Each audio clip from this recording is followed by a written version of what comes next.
Story 1. The Stairs. One of the strangest things I have ever come across in my job as a ranger was a full staircase in the middle of the woods. There was nothing else around it to show that it was a part, or had been, of any original structure. No walls to suggest there was once a house there, and there were far too many trees anyway. And finding that it wasn't an exclusive experience was even stranger. Apparently, coming across a staircase in the middle of nowhere that has no purpose wasn't an unusual occurrence, but it didn't make the experience any less weird and creepy. I stood and stared for a long time. The other thing that made the whole thing even more unnerving was just how quiet it was. If finding a set of stone steps, and yes, they looked like something straight out of Game of Thrones, which wasn't odd enough, I would have imagined there would have been signs of life. Birds on the stone, bugs, even moss growing. But there was nothing. Nothing at all. I couldn't resist climbing them myself, even though they were fairly high and unsteady. I couldn't help myself. And of course, that was when I came across the most disturbing thing of all, because until now, the stairs had been an oddity, a curiosity. But now, they became something from a nightmare, because at the very top, on the very last step, was blood. Now, I will add why I was out in the very remote part of the forest. We were helping to look for a missing woman. Search and rescue and the police were doing bulk of the job. But since it was a vast area, and they needed all hands on deck, we all were in. Although she was never found. After I got back to the base and reported no sign of her, but told the team leader about the stairs, the first thing I was asked was, "Did you climb them?" When I replied yes, she told me to never, ever do that again, and also informed me that now the missing woman would never be found. When I tried to ask her how any of this was connected, she shooed me out of the office and told me to not mention what I did to anybody, and if I did, I would be risking our lives. And that was the end of that. Story 2. Pile of Bones. I was out with one of the dogs one day, in one of the very remote parts of the park that I work in as a ranger. There are literally hundreds of miles of forest, and we were about as far in as you could get. Surrounding the edge of the trees, wherever we were mountains, some of them with vertical drops that made them look almost man-made. Before you get to the full-size mountains, there were some much smaller mounds of rocks. I say smaller, and they were still the size of a 3- or 4-story building, but smaller in comparison to the size of the main ones. And again, several of these had entirely vertical frontage and were almost completely smooth too. This meant even an extremely sure-footed creature would not be able to shimmy up there, unless they were maybe Spider-Man. And yet, whenever we went over that way, the dogs would always go nuts. Ranger canines are also often trained as search animals, and have a very keen sense of smell and aptitude for knowing when something is amiss. They would always, without fail, give the indication that there was something on top of those smaller structures, despite it being almost entirely impossible. One day, the local search and rescue team was needing some practice, and they had the chopper out. Since we are good buddies with the guys, I mentioned this particular spot that the dogs always go mad over. We all had a good chuckle about it, and they decided to land the chopper there, as if nothing else. It was a good place as any to do a dummy rescue. I asked if I could come along, just to intrigue my curiosity. And do you know what we found? Bones. Nothing else but several piles of human bones. Not full skeletons either, but at least 4 different bodies worth. 3 adults, 1 child. 3 male, 1 female. All varying in how long they'd been there, from what the medical examiner could tell. There was no way on or off that ledge. No signs of anything else having ever been there. We never did find an explanation for that one. Story 3. Dakota Miller's Disappearance. Hi, what lurks beneath. I used to work, myself, in the forest industry service, and I have my own very disturbing 411-styled story. The person who went missing in this little story was a little 7-year-old boy who went by the name of Dakota Miller. You could probably look him up, but I don't know if you'll find anything, as before I wrote this up to you, I looked and couldn't find anything. I'm not sure why that is. But anyway, back in the late 90s, Dakota was a regular little boy who had a loving mom and dad. Apparently what happened, it was said that the family went camping for a week, I believe, south of St. Louis, when the mom and dad had their back turned for just a moment, as many of these 411 cases seem to go, and just like that, the little boy had vanished. It was summertime, so he was seen wearing a dark blue shirt and red shorts and sneakers. They were at the campsite when the boy disappeared. There were no other campers nearby. No possible way he could just vanish like that. The nearest trees were easily 40 to 50 feet away. They were perfectly in the clear. It was as if he had just vanished, evaporated, like he was a vapor in the air. Search and rescue went on for well over 10 days in search of this little boy. When 6 days, about 200 miles away, they found the exact same pair of sneakers, shorts, and shirt that he had been wearing the day of his disappearance. Only due to the terrain and distance of the finding, they weren't sure if these clothing correlated to the boy. After some research and DNA matching, it turned to be that these were the exact same sneakers, shorts, and t-shirt of Dakota, who went missing only 6 days prior to being found, at least his clothes. There was no underwear in his clothing. There was also no dirt marks, no scuffs. His clothes were just as clean and as neat as the day he had disappeared. His clothes were randomly found by an older gentleman who was out hiking that day along the upper northern section of Arkansas. Dakota's body and his remains were never discovered. But like any 411 story, the most disturbing thing is how did he go from alive to disappearing so quick? And how? Where are his remains? What happened to him? And now, nearly 20 years later, after trying to look into it more, there's still nothing. It was inconclusive, and after I believe the 12th day of search and rescue, they called it off, with the only findings they had were his clothing.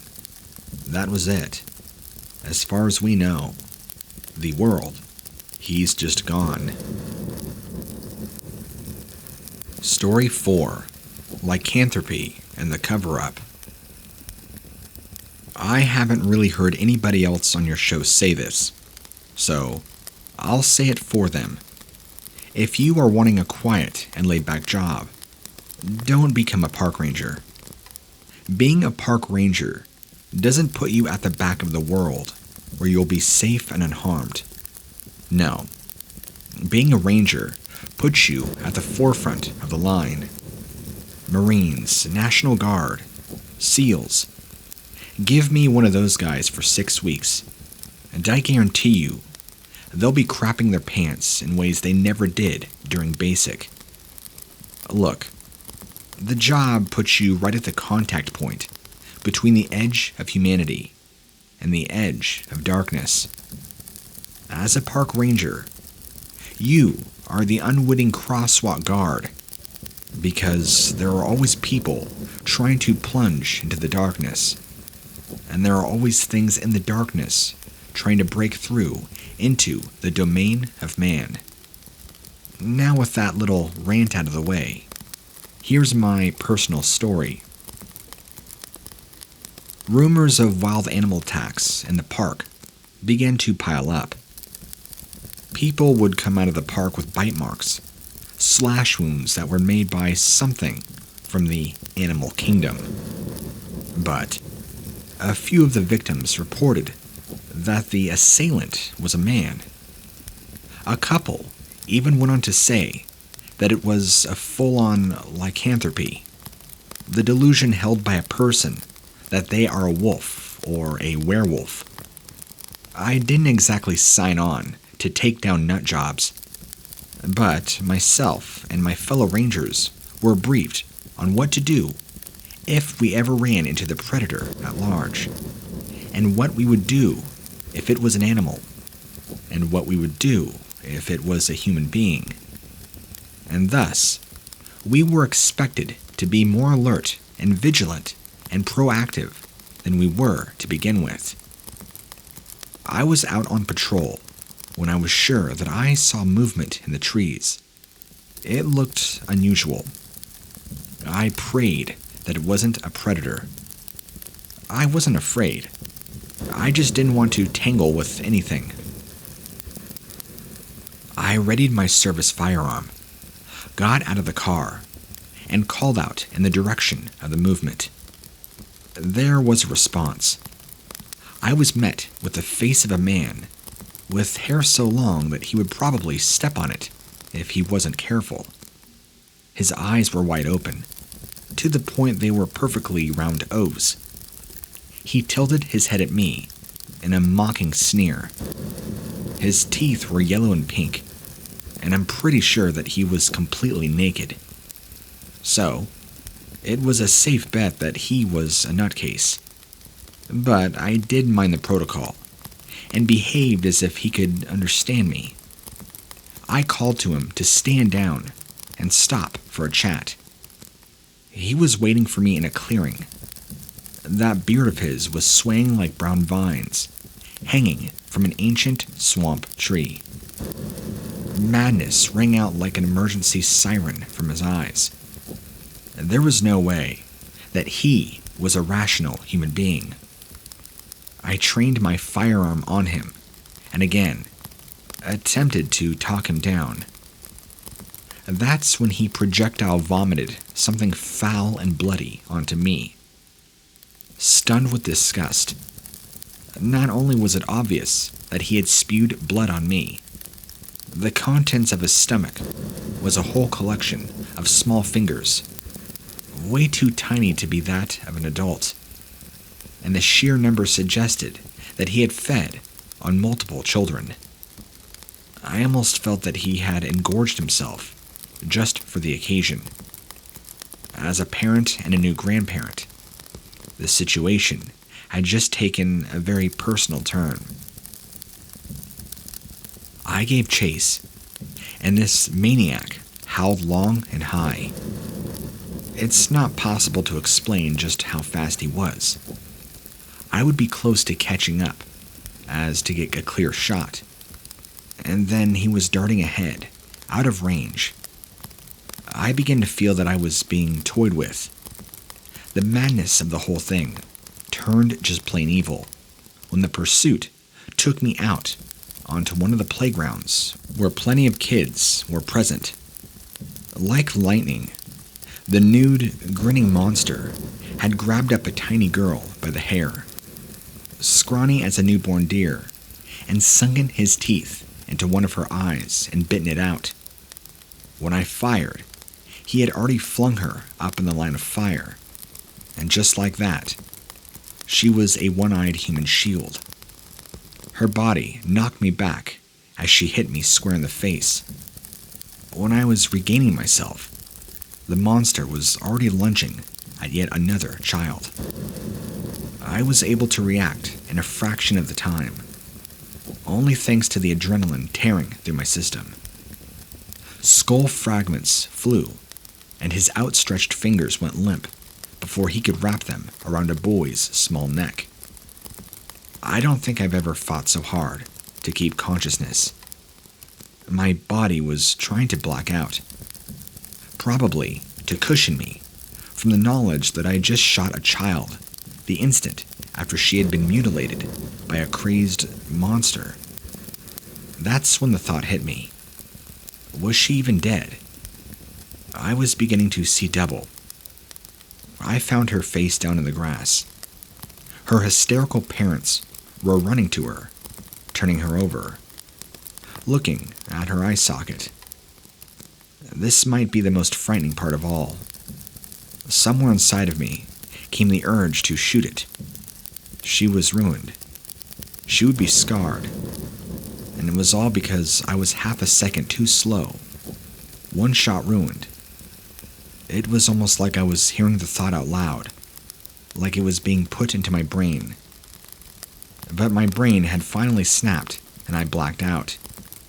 I'm not too sure the outcome of everything once I regained consciousness. The police were on all of this pretty quickly. I resigned after being blackmailed, and I can't give too much details about that. But I know SUVs and men in suits were quick at the scene. It's probably no surprise that none of this made it to the news or any news outlets online. And as far as I know, they took that little girl, who by the way was still alive, into custody on their end. Again, I don't know whatever happened, but I don't work in that job field anymore. Story 5. The Mysterious Black Bear. The park I work in also has a large camping area. Sometimes, we act more like security, trying to keep people from going into the restricted areas of the woods and parkland after dark. These areas are out of bounds for very good and often uninteresting reasons. Sometimes, there may be rare birds' nests that we don't want disturbed, or there's been some torrential rain which has made a certain area treacherous. But people sometimes like to think they know better. One important thing about the park I work at is there are no bears. No bears at all in the entire area. Not been a bear sighting here for decades, actually. So, when we got a report from a little girl about seeing a really, really large black bear, we were pretty confused, and also thought the girl must be too. I had a good search in the area anyway, just to please the child, and was stunned to find that there were very clearly bear claw scratches on trees where the child had reportedly seen the animal. There was no other evidence, and we searched thoroughly through the whole park for any other signs, but nothing. We still have no idea how it would be even possible for a huge bear to appear out of nowhere when there hadn't even been a single bear sighting in the entire county for nearly 70 years. And even more, how only one small girl could see it. Then it just disappears again. If it had been for the fresh scratches, we would have thought that it was a prank by one of our own animal experts, even though they were adamant that it was legitimate. We will never know for certain exactly what happened and how it was even possible. There was talk about it being a ghost of a bear, but that's not something I tend to believe in. However, I really couldn't think of any other possible explanation. Story 6. Not always human. My patrol had become so sleepy that I began taking the liberty of spending the earliest part of it walking one of the shorter trails. It's technically not a bad thing to do. It just meant that I wouldn't be able to speed off to respond to any incidents right away. But I was coming up on week 6 without any kind of alert. So I began to relax my approach to things. And yes, Murphy's Law has a way of singling people like me out. I was at the point on the trail that was the furthest from my car when I had heard a horrible shrieking that shattered the silence of the forest. I was torn between sprinting back to my car and just running to where the screaming seemed to be coming from. But when you're surrounded by trees like that, it's pretty impossible to gauge just how far away any sound is. I opted for doing the whole thing on foot, promising myself that I'd never leave my car behind again. The screaming continued, and I seemed to be zeroing in on it. But when I thought I was going to come up on a source, it would suddenly be another 15 seconds of running away. I wondered if I was having hearing issues, or if the acoustics of the forest were just so unfortunately arranged that screwed with my perceptions badly. But it kept happening. My urgency began to melt into suspicion. I did the worst thing that any park ranger could do in a situation like that, and I stopped chasing. Instead, I began creeping. I crept up through the tall grasses, ducking behind trees, trying to get as close to the noise as I could before whatever it was could give me the slip again. It worked. Peering out from behind my tree, I saw something that was only vaguely human. From its head to its neck, to its shoulders, was a stretched membrane of skin that almost made it look like a nun's headwear. Except it was skin. The whole thing was nude, and seemed to be of the female persuasion. Its chest was flat and long, and pendulous. The eyes were gaping and yellowed. The mouth was something else, and it stretched open, almost like it was distended, unhinged like a snake's jaw. And the unnaturally yawning cavity bellowed another plaintive cry of distress. The polarity of everything changed in that very moment. I was being deceived. But deceived into what, I didn't know. I put one hand on my pistol, just to be safe, and I began to back away from the direction I was heading. The creature, or whatever, swayed, as if anxious, and it let out another, longer, louder cry. I just kept backing up. This caused the creature to scream again, but not in distress. It was the howl of an enraged predator, deprived of a meal. It rocketed toward me, propelling itself through its strides with its knuckles, like that of a gorilla. In the time that it took me to bring my pistol up to an aiming position, the creature was close enough for me to spit on. Luck was on my side at the last possible second.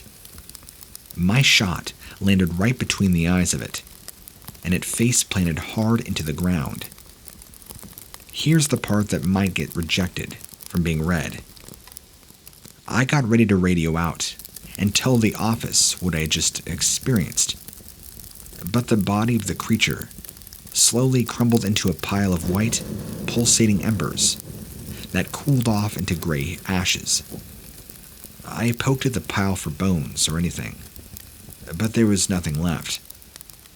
I quickly told the main office that there was nothing wrong, and when they questioned me, I just told them off.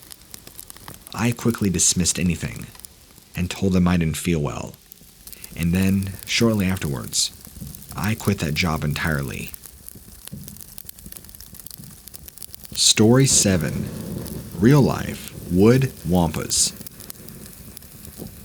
Years ago, back when I was living up in the state of Maine for a few years, I loved to go explore the outdoors. In fact, I made it a thing during the spring and summer, to go and try and hike as many trails as I could. Most of it was to just motivate me to get in shape and stay in shape, having dealt with extremely toxic eating habits and a lot of weight gain. I figured the best thing for me was to be out in nature, hiking, losing weight. After all, I hated running, jogging, working out. But I loved the woods, and walking almost feels like you're not doing anything, and it's easily one of the best and easiest exercises to pull off. I would usually start walking anywhere between 3 to 5 miles a day. I had no problems with it. I loved it. So, in hindsight, it's the reason why I lost so much weight. But on this particular day, in July, would stop my progression for at least a month because whatever I saw scared the living terror out of me. I get there to the trailhead, and I'm getting out of my car when I notice I'm the only one in the parking lot, even though it was a very small parking lot, but still. It was a beautiful day in late July, and the only other vehicle I could see was a ranger's vehicle, who drove up to me quickly as I was getting my own backpack out the back seat. He called me over and wanted to speak to me, ask what I was doing. I told him I was working on endurance walking, going up the trail, and this one was about a 5-mile loop, which I told him was perfect. He informed me, and his behavior was very disturbing, that I should try and find a different trailhead in a different area, and said there's been some possible animal sightings that were unknown and could pose a threat. I looked at him strangely and asked him, "Do you mean like wolves or bears?" And I'll never forget him looking away, looking down and just saying, "No, not quite," and just kept referring back to that it's probably not the best idea I choose to hike this path, that it could potentially be dangerous. He was acting really weird, avoiding specific answers and wouldn't answer my questions. I thought the dude was weird. Afterwards, he ended the conversation, drove off, and wished me luck. I was thinking, whatever, dude. So, I walked off and did my thing. I get about 4 miles down the trail, probably about near an hour in. I was a pretty fast walker. Like I said, I was probably a little over an hour into my trail when I come around a bend in the small trail, and directly ahead of me, coming right out of the trees, were 2 extremely large brown-shaped humanoid things walking right towards me at a slow pace. My first thought, actually, get this, when I saw these 2 things, and forgive me because I can't remember their names, but in Star Wars, you have these white Yeti-looking things, the same creature that I believe Luke kills in Episode 5, but forgive me if I'm wrong. They reminded me of that. Big, huge hands, humanoid, except they were brown, but they kinda had that same walk, slow and menacing. I immediately turned back around and started running as fast as I could, thinking to myself, if these are Bigfoot, I'm most certainly dead. I'm not sure if it was my endurance at the time or pure terror taking over me, but I ran the extra 4 miles back to the parking lot in probably half the time that it took me up the trail. Also, I contribute that to the fact that it was mostly downhill, so maybe 20 to 30 minutes. The things, well, I don't know if they ever followed me. I never turned around to check, but either way, it scared the lights out of me. Did I get a real good look at them? No. I saw enough to know that it was no bueno. 9 foot tall, hairy wood-looking ape beast humanoid things. Scary, scary, scary. I never did go back to that trailhead again after that, and hiked in completely different areas. A few years later, I moved out of the state, down to Florida, where I still am today. Still, I've gone through some crazy stuff in my life, and nothing at all compares to the terror I felt in that moment and on that day. Now maybe I understand why that park ranger was acting so strange. He must have known something. Why he didn't tell me, I'll never know. Story 8. The Scream. I was out in the truck once when something really weird happened. I'm a park ranger out in Maine, and if you know that state at all, it is huge and can be quite eerie in certain places. There are tons of animals out here, and one of the most dangerous that I have ever come across are actually moose. They can be very dangerous, but I felt perfectly safe in my vehicle. That was when I heard the screaming. I used to work in California, and I would hear this sound often enough. It sounded like a woman dying, as if she was being violently attacked or murdered. But it was in fact a mountain lion, which, after all, was no less scary to happen upon. But there are not any cougars in Maine, so this really was a woman screaming. I called it in, as there should not have been anybody this far out, except rangers, and I knew there weren't any female staff out and about that day. I then continued to drive around to see if I could find her, and at this point, I was still sure it was a her, and that she was in trouble. I mean, why would you think anything else? I heard that high-pitched, very female scream about 4 more times before I came across to an area that I had never been to before. Not even in my vehicle. There are quite a lot of caves and caverns in this part of the park too. Again, I radioed my colleagues, said to come join me. A couple arrived, and we got out and began looking around, specifically the cave openings. We couldn't see or hear anything now, and most of them had rocks or plants growing up around the mouths of the cave, so it would be obvious if somebody had been in or out the way they would be disturbed. All of a sudden, one of the newer rangers, a rookie, shouted that he had seen something up in one of the larger trees. We quickly ascertained that there was nobody up there, but the thing that the kid had seen was pretty weird. It was a purse, a rather large lady's purse. It was empty, but we couldn't think of a single way that it could have gotten that high up and so far into the branches. We kept searching but never found anything.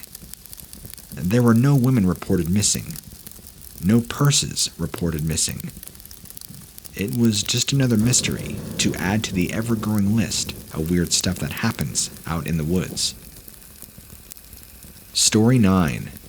Ghosts of the Past. Not far from the park where I served as a ranger was a barred-off property surrounded by thick timber that served as training grounds for police. It looked like a really elaborate treehouse for gun-loving kids, but no. It was very much for adults, and it was for anything but playing. Elevated land surrounded the setup on all sides, so that there was no chance of a stray bullet harming anybody outside the training ground.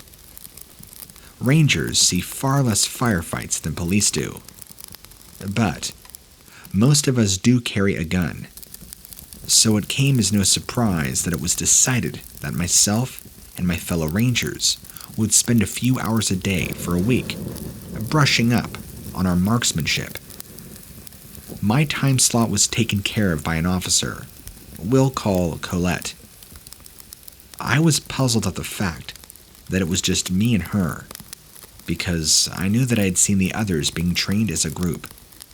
But you eventually stop trying to make sense of the decisions of your superiors.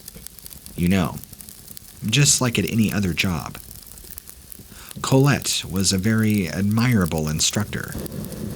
She was patient when she found out that I had the precision of a shotgun. She wasn't much for small talk, but she wasn't a stuffed shirt either. She was just there to do her job and do it politely. As the days passed, I thought my eyes were beginning to play tricks on me. I thought I noticed these deep, dark welts on Colette that hadn't been there the day before. She insisted that they had always been there, but I wasn't so sure. I tried to rationalize it away as a simple matter of her forgetting to put makeup on, but they were awful to look at. Some of them looked like sunken-in wounds. Then there was this awful smell attached to her, and I'm not talking about discrepancy in hygiene. This was the gagging stench of straight-up rot and death, minus her injuries. She looked as clean as ever. It made no sense that she would smell any kind of way. I kept trying to find a way to bring it up before I would end up vomiting in front of her, but I just couldn't. The last day of training, everyone would be trained together. All groups, all instructors. Colette was the last one to show up, and she had turned an awful color since the day before. One of the other park rangers was now visibly shaken to the point that he was turning colors himself. Colette acted like she was seeing a long-lost friend when she caught sight of him, and she moved in for a friendly hug. But he recoiled in disgust. Colette shrugged, and she shook me by the hand and led me off to a far corner of the training ground where trees grew very dense together. She told me that she enjoyed her time with me, and that she knew she could trust me with what she was going to show me next. My fellow ranger from earlier raced over to us and was absolutely out of his mind, stammering and trying to shoo me away from whatever it was that Colette was going to do. I was confused. I told him to shut up, and I'd be with him in a moment. This made him worse. He seemed to be getting desperate. He aimed his pistol right at me. He was the portrait of a man who had become completely unglued. Yet another ranger had followed us, suspicious of the other's dramatic behavior. Dramatic Ranger took a round to the thigh from Suspicious Ranger, causing him to drop his pistol. I was grateful, and took the piece before Dramatic Ranger could get it back. Colette had me move some medium-sized rocks from a depression in the earth. I wasn't surprised to find what I found. There were bones, complete with tattered clothing and a badge that had Colette's name on it. There was a second badge, one that must have ended up there on accident. It belonged to Dramatic Ranger. I looked up at Colette, who was smiling at me, looking both sad and pleased with herself, and then she vanished. Suspicious Ranger denied seeing Colette at any given time. I grilled him over it, asking him who had just been taking me out to training all week. He figured I just prefer to train by myself, and thought I was just kind of a bamf for it. The body indeed turned out to be Colette's, and Dramatic Ranger confessed to be the murder from a few years back. Others remarked at how he had lost his badge, like he had a way of losing everything else, so it didn't stand out as something unusual for him. He went to prison, which left me the only other person that had actually seen Colette. My drinking habit got a little worse after that. I never was the supernatural or superstitious type, and there was honestly no way to explain what I had just experienced for an entire week in materialistic terms. So, here, have a story. Nobody, which I understand, can confirm or deny the events but me. But it's hands down the most terrifying realistic experience I've ever had with an actual ghost of somebody once living. I never did believe, but now I firmly do. Story 10. The Faceless. One of the most frightening things that I have ever experienced was on a nighttime shift as a park ranger. Now, to be clear with you, I work in the UK. We do not have many predators like bears, wolves, pumas, etc. The scariest creatures I have come across are vixens, who are in season. They scream like they are being attacked, as they also do when mating, and a badger who appeared out of nowhere and scared the life out of me, as he very obviously hadn't missed a meal in quite some time. But shrieking foxes and fat badgers are par of the course. They might give you a shock when you're out and about, but they won't follow you home and haunt your dreams. That particular attribute is saved for the faceless man, and I'm not the only ranger to have seen him. My own experience came one night when I was out on the moor, just making a routine patrol of the entire area. We don't tend to get many waifs and strays up here. Too cold. Sometimes we do get notified to keep an eye out for the odd runaway, but 99 times out of 100, we never see a thing. It was a particularly bleak night. Cold, wet, and I was dying to get back to the office for a much-needed cup of tea. And that moment, of course, was when I saw somebody run past the van. That sight alone was enough to shock me as I rammed on the brake to make sure I didn't hit him. He didn't even seem to notice me. He just kept running alongside the road. At this point, I didn't think anything supernatural was happening. It was just some bloke out running, although that alone wasn't a good sign in this weather, and there was no way you should be on the moor in the dark. So I started up the van, and I followed. It only struck me afterwards that I, in a vehicle, should have easily caught up with him and overtaken a person on foot. But this chap was really fast.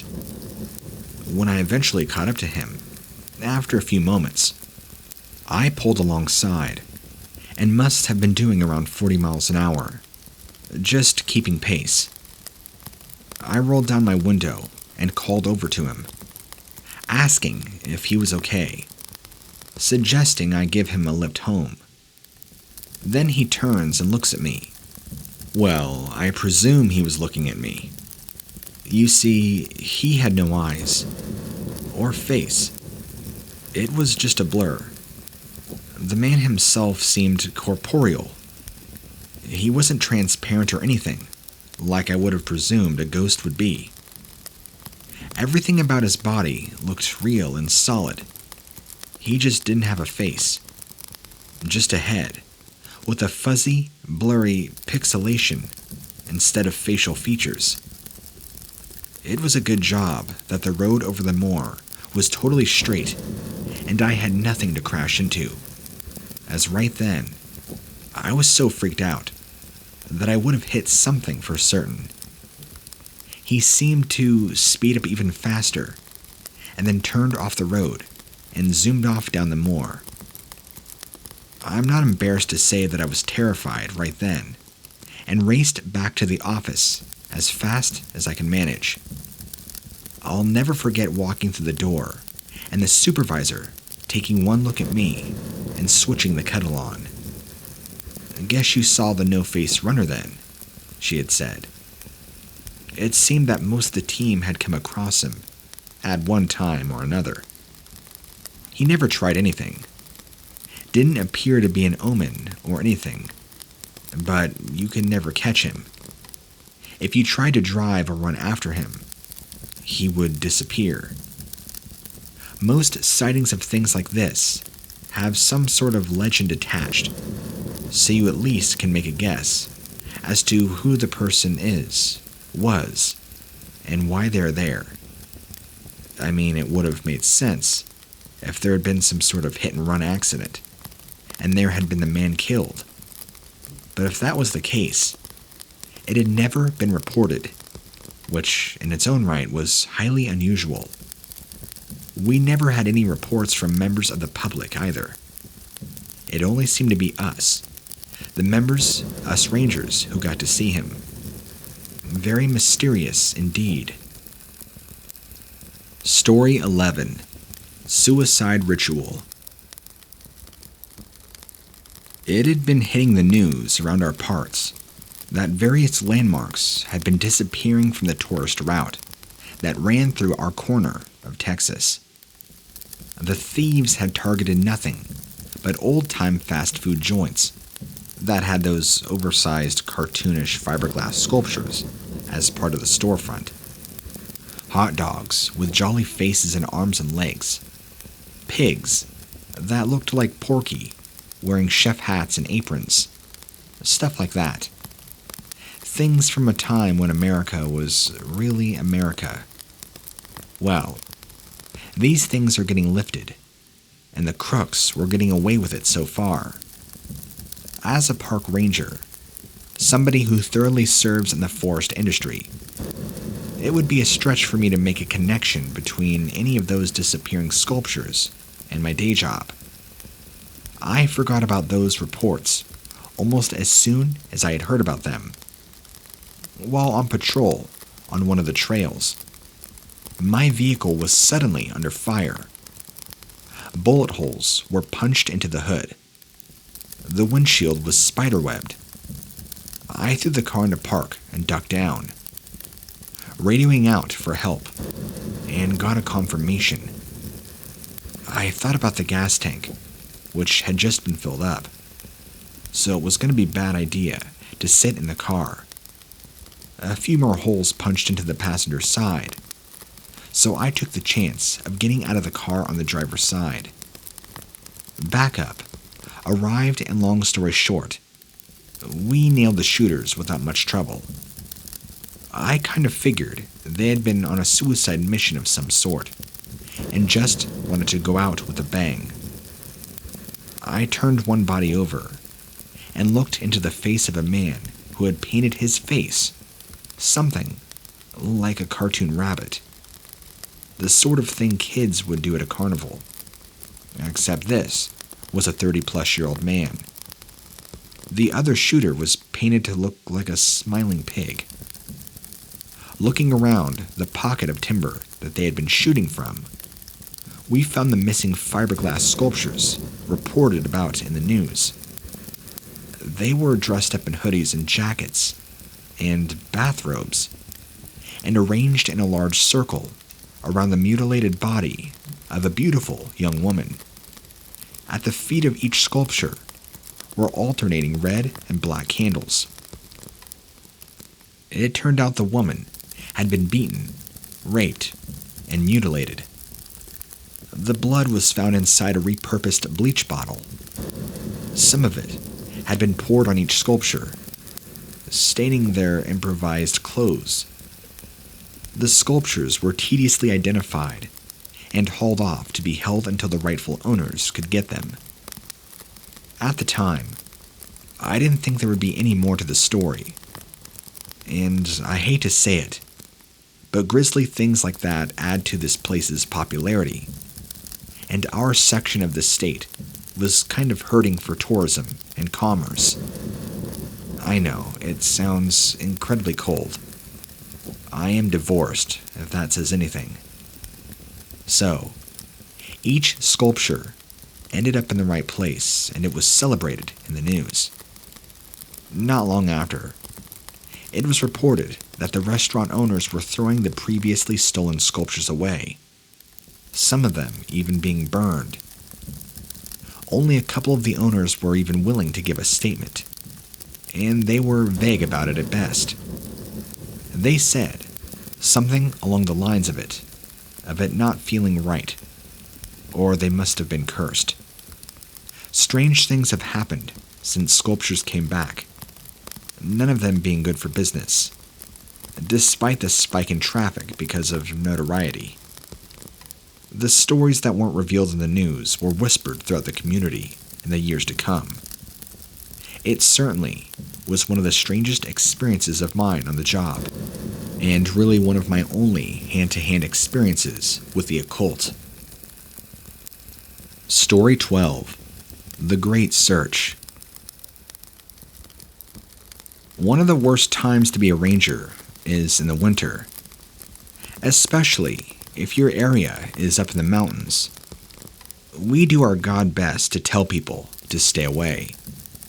Snow is dangerous, especially if you don't know what you're doing. Not just avalanches and heavy drifts, but there are all sorts of other dangers, like tree wells, and things that appear solid but are apt to give away and have you plunge to a very painful death. Of course, we still have to go out and about and check the terrain and on any animals out there too.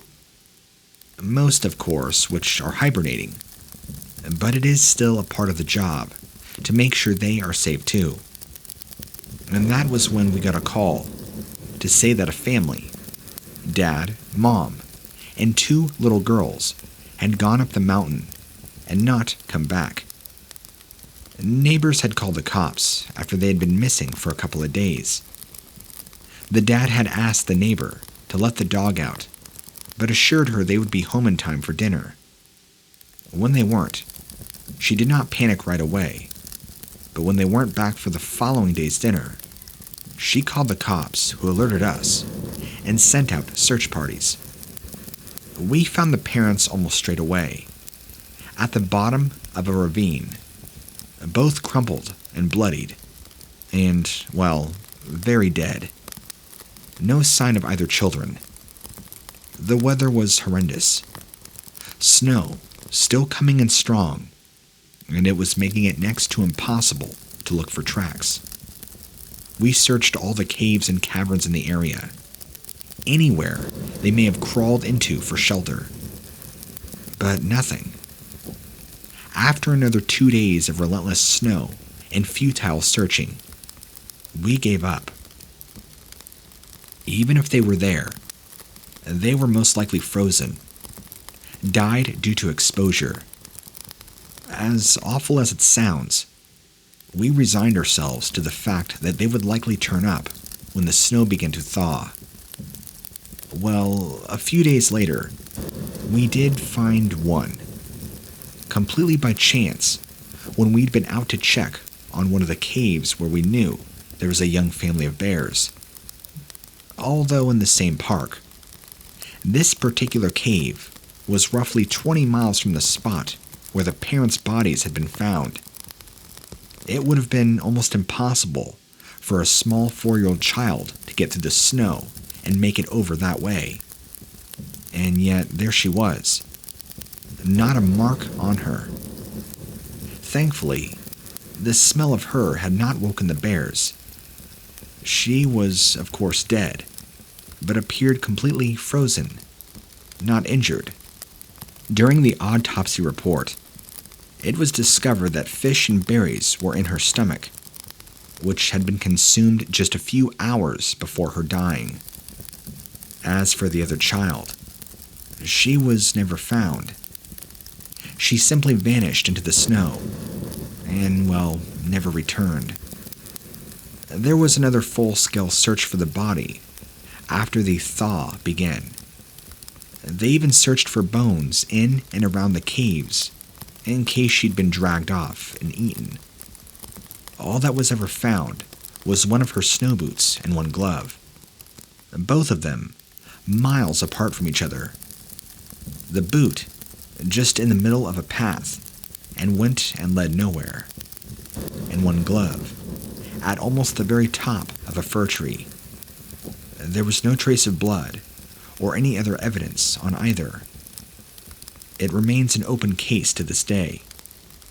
This happened almost 5 years ago, but even now, when I'm out on one of my patrols, I always keep a lookout for her, or any other part of her or her clothing. She is by far not the only person that goes missing. Not by a long shot. Something happened to these people. Something, or someone takes them, or they're experiencing something we will never have an answer for. Is there some sort of monster out there? Do parks act as some kind of beacon to UFOs? I don't think we will ever know for sure, but I'm 100% certain that somebody knows what's going on. If you or someone you know has a story or encounter they would like to share with me, please send it to stories@whatlurksbeneath.com.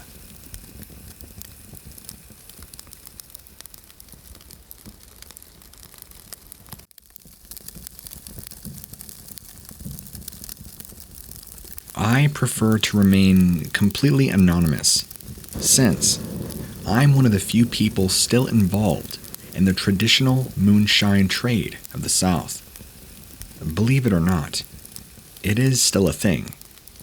You just don't see as much of it as you used to. Law enforcement tends to turn a blind eye these days, and a big part of the draw of the whole thing was making money off something you weren't supposed to be doing.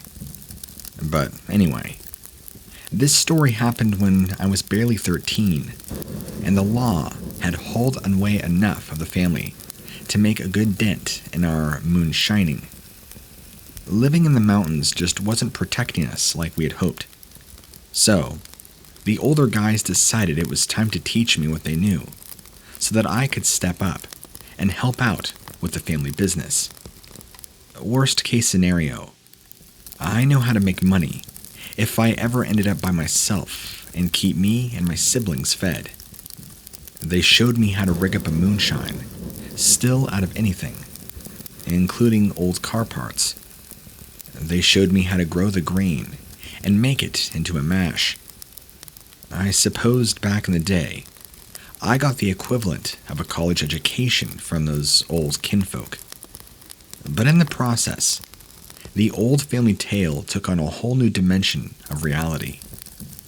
They emphasized that if there was anything that I should not let slide, it was leaving out some fresh moonshine for tall Charlie. And it better be fresh. If it's more than 12 hours old, he wouldn't have it.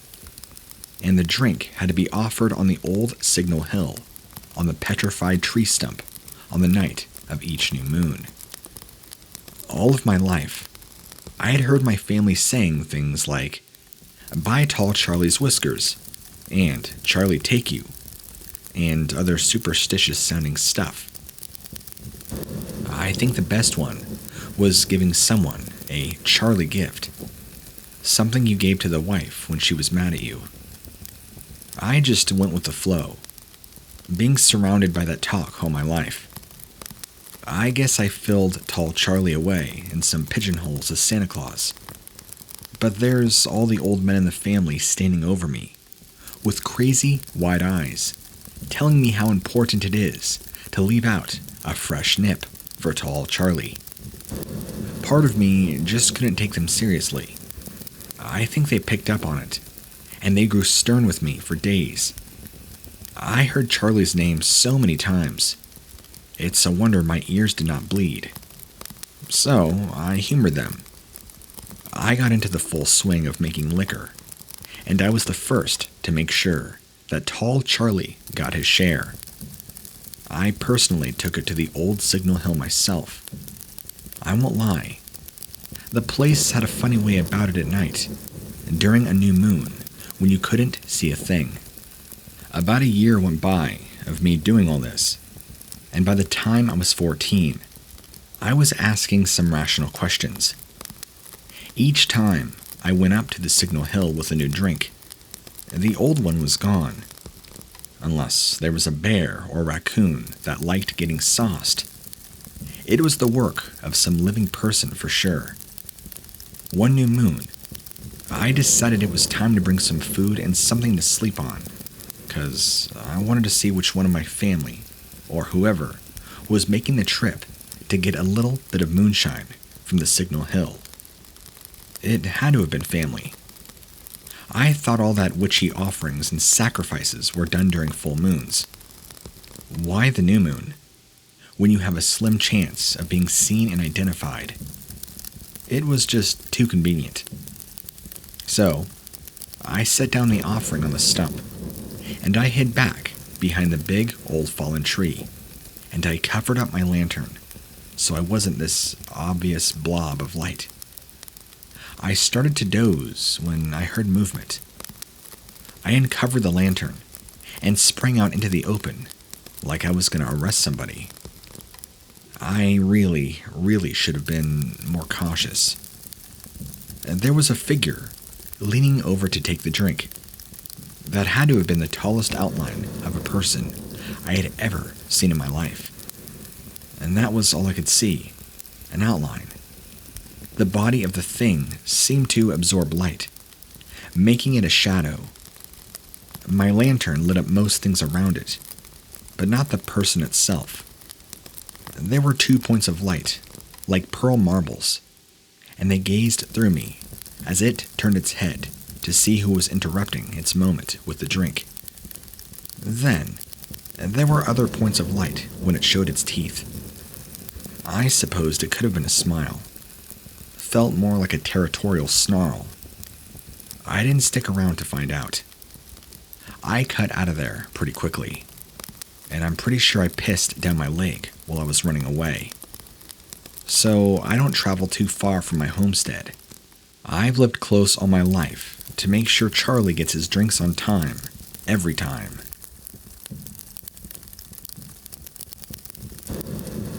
I'm a professional landscape photographer, and about 2-3 years ago, during the winter months, I was out in the state of Colorado, higher up in the mountains, shooting some shots, and traveling on different locations to find the best shots to get. This happened when I was traveling to a destination in the mountains. I was going up a rather large hillside when I discovered, to my right, were 2 large, upright, tall, and black humans, or humanoid persons, carrying a large dead buck. There was one in front, who had its front legs, and one in back, carrying its back legs. It was most certainly dead, and unfortunately, my camera and my tripod were all put away and in my backpack. They were gone in just a matter of a few seconds, faster than I would ever have time to pull out my camera and get a good shot. Not to mention, these figures were also several hundred yards away, enough that I could see that they were persons. But there's 2 main reasons why I suspect they were not humans, and something else. My speculation being Bigfoot. Number 1, I'm up here in a very remote, desolate area in the mountains. There shouldn't really be people around, and it wasn't hunting season that I was aware of. Number 2, they moved very fast, and even from my distance, they were all black, like pitch black. Plus, their size in comparison to the dead buck, which I could see from my distance was rather large, something did not seem right.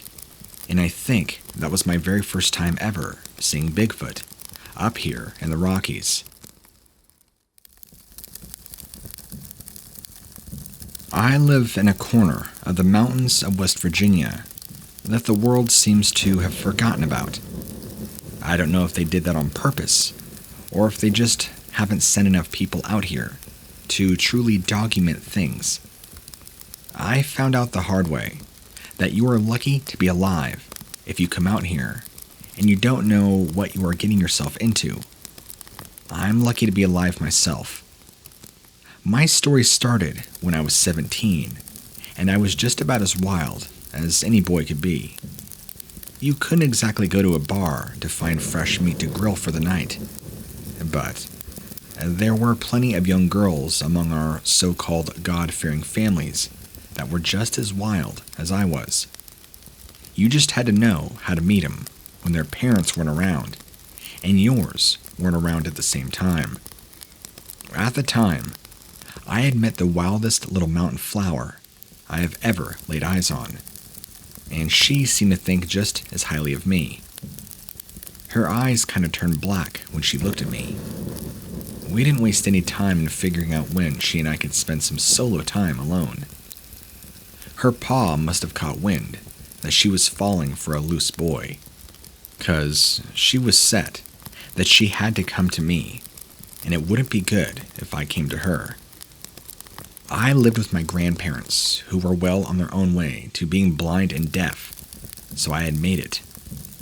She and I, and our time together, as much as we pleased in a treehouse I had built.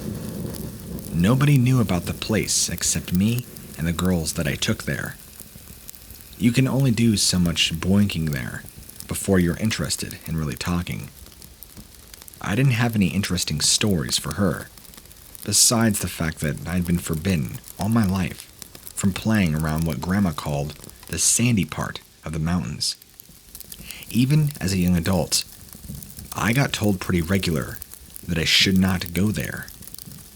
She was a daredevil and wanted to see the sandy parts. I was surprised at how afraid I was to actually overstep that boundary. I never had. I could overstep all kinds of bounds with girls, but not going to the sandy parts. So I sucked it up, and I agreed that we'd go the next time we were together. The sandy parts weren't all that sandy. They were just rough, and not much grew there. Lots of gravel rock in the soil that only hardy, scrubby plants could handle. It also seemed unusually dry, though the rain fell there as much as it did anywhere else. I was watching a fox looking for bugs, thinking about how foolish I must have looked, being so spooked by an arbitrary rule my elders came up with. I had not seen a single thing to watch out for. My girl called me over to look at something around a bunch of half-buried boulders. There were two things she was checking out. There were deep scratch marks in the boulders, the kind that are made by hours of scraping.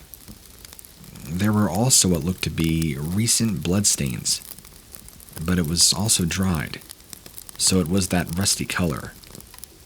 I was able to convince myself that it was something else. I heard a painful yelp over yonder, and we went to see what it was. There wasn't much left of the fox that I saw earlier. The tail was a bloody stump, and shreds of skin had been flung everywhere, sticking to the faces of the rocks. Bad as that was, it bothered me even more how quickly that had taken place. I eyeballed the ground for footprints, but nothing. I was pretty well spooked, but my girl was more fascinated than anything else. She starts babbling about going on a whole monster hunting expedition to see what was lurking in the sandy parts.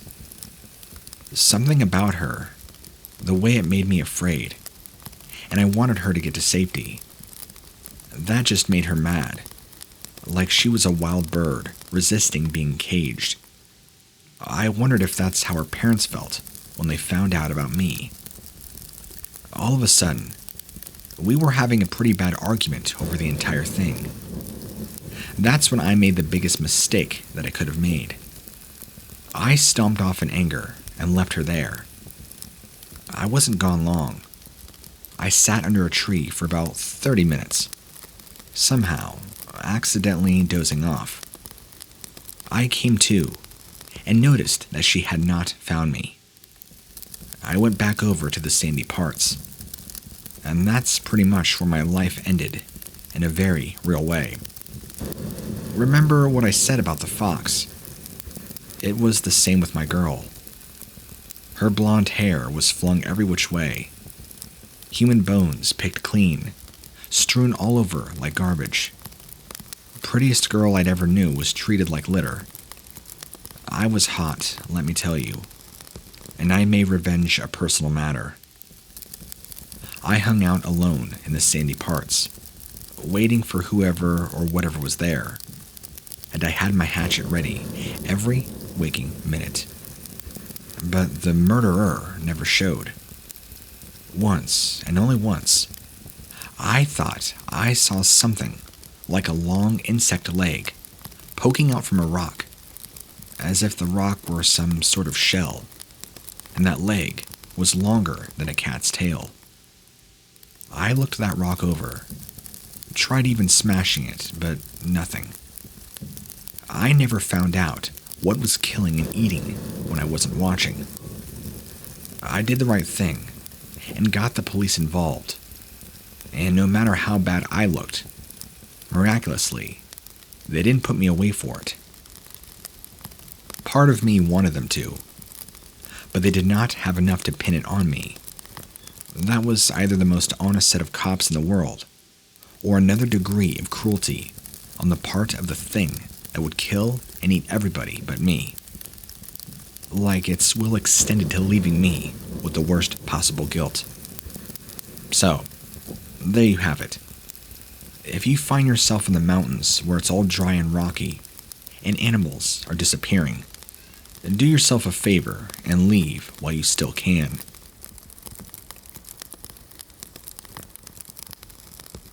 My story takes place back in 2012 when I hiked Camelback Mountain in Arizona. During this day, it was pretty dead, and Camelback Mountain is usually pretty full of people. You're not far from civilization, so it's not like you're out in the boondocks. It's a pretty well-traveled area. I just think this day, I was the only person on this section of trail that I could see behind me and ahead of me. If you don't know what the trail is like, it's not dirt or surrounded by trees. It's pretty much a straight rocky path up. Boulders and rocks everywhere, with all sorts of mountain Arizona brush around. At one point or another, I was starting to feel a very eerie sensation, like I should just turn around and leave. Unsure of why I was feeling that, I subsided my feelings, and just paid no attention, paid no mind to such ridiculous feelings. I wasn't about to turn back, until, directly ahead of me, I saw the largest coyote crouching behind some brush, and it appeared to be watching me. I instantly knew it was a coyote, due to its coloring and shape of face. I mean, if you know what a coyote looks like, then you know. Except, even from the distance it was at, I could tell it was much larger than any regular coyote. That's when I kept walking toward it, not thinking too much, and just thinking how weird it was, when all of a sudden, this coyote stood up, as if to stop me from coming toward it. And then, when it stood up, all hell in my mind broke loose. When I say it stood up, I mean just like a person. 2 legs. And I saw that its body was just like that of a hairy man. Chest, arms, legs, everything about it besides the head was human, but covered in fur that resembled a coyote's fur. Because of the brush and rocks, I couldn't really see any hands or feet, but it was enough for me to know that this was something of another world, potentially a shapeshifter or skinwalker, like I've heard about in tales before. But I thought that was only a Navajo thing, or a Native American thing. This all happened in my mind within a few seconds of seeing this thing. That's when I turned around, and I fled down the trail. It never followed me, but it's a reason why I don't go back and hike on Camelback Mountain anymore. Now that so many years have passed, and I've got to expand upon my knowledge of the area and things of the area, I truly believe it was somebody, a native, I think, who was wearing a coyote skin and had the ability to take its shape and form, or a shapeshifter, as you call it. That's what I believe. The coyote, or person, even though when it fully stood up, wasn't any more taller than I, and I'm 6 foot even, and even I can tell you when it stood up on 2 legs, it was a threatening posture, like it was getting ready to meet me face to face, like it felt threatened, and not like it was going to run off. Why this person, or thing, or coyote was crouched down behind the brush watching me, I'm not sure. It's possible it had been there for a while, and I had just come on that side of the trail, and this thing saw me coming, and then I saw it, and it didn't know what to do. So many possibilities. But to be honest with you, I don't have an answer at all. I'm just merely guessing. But what I know for sure is I encountered something on that day. Something that wasn't entirely human.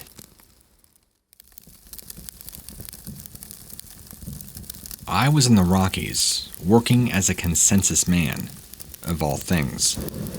You'd be amazed at the theories and misconceptions people have about me and what I do in my line of work. I'm a government spy. I'm a criminal, posing as a government employee. I'm actually counting people on behalf of the USSR, instead of the US, and so on. So I was a little more than dog food with legs, as far as the mountain people were concerned. I had one house to go, and then I could get out of those godforsaken mountains. I prayed that they were home, halfway friendly, and didn't have large dogs. As far as mountain homes went, it was something of a mansion, just a very rustic one. Also, the property seemed to be sprawling. I felt like I'd stumbled onto the land of one of the oldest and biggest families in the mountains.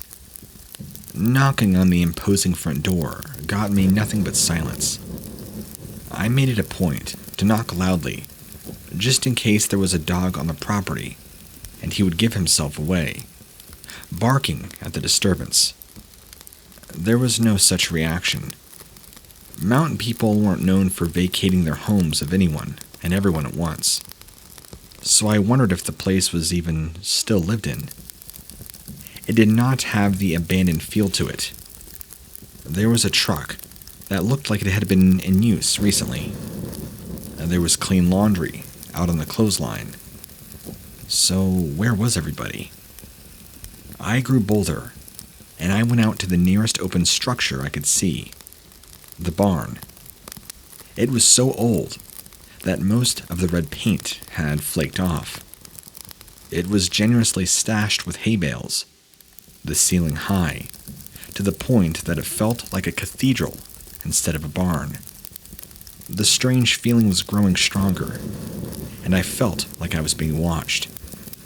I had been looking up so much that I didn't notice the obvious pile of bones in the center of the barn floor. There were human skulls glaring at me, so no amount of rationalization would protect me from the fact that people did die here, unnaturally. Even worse, there were still spots of moist pink on the bones. This being all recent work, and no police tape anywhere. I wasn't going to find a phone out there, so I did the next best thing. I took out my old company camera and began taking pictures with the film I had left. I don't know what made me glance up, but I saw something pale and large clinging to the corner where the wall and ceiling met. It had long fingers and toes like that of a frog. Its vertebrae poked from underneath its taut skin. It was hunched, also like a frog, but I could tell that everything about it was long and tall. It could have been a trick of the shadows, but it looked like it didn't have much of a face, other than 3 black eyes arranged in a pyramid formation. There was nothing to indicate a mouth or nose. I reacted on instinct, and I ran. I felt the impact of the creature on my feet as it leapt down from its perch. I could tell that it was closing in on me with blinding speed. I suppose there's a 1 in a million chance of surviving anything, and the odds decided to be in my favor that day. I could hear it behind me, gaining quickly. I timed it in my head when I guesstimated that it would make the killing pounce. I dove at a perpendicular angle to the truck I had passed before. It shouldn't have worked, but the monster kissed the grill of the truck full force. I glanced over my shoulder to see its shape slump off to the side. It was stunned at least, and I prayed that was enough time for me to make it to my own vehicle. My lungs were burning, and my out-of-shape body was begging for me to stop running. I almost gave in when I heard the scampering of the creature behind me again. It was closing in faster this time, and it must have been furious. The instant that I had shut my car door and locked it, the creature had thrown its body against the window. I was arrested for a moment by the bottomlessness of those black eyes. That was the first time I noticed that there weren't any eyes in those 3 sockets. They were just empty holes that extended into a darkness that was deeper than the head they sat in. They were as expressionless as the eyes of human skulls, and yet I could feel the boiling rage they seethed. I snapped out of it, jumped over to lock the other doors. No electronic locks. The monster was half a second behind me as it tried each door. Then, it resorted to slapping the glass. I started my car and tried to lunge backwards and run over it, but it was too fast for that. The cab of my car thumped, and my heart pounded so hard that I thought I'd have a concussion from it. The monster was on top of my car.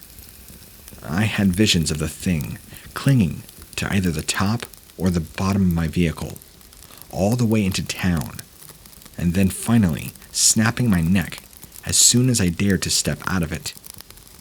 I peeled out and looked in my rearview mirror. Nothing. It was still with me.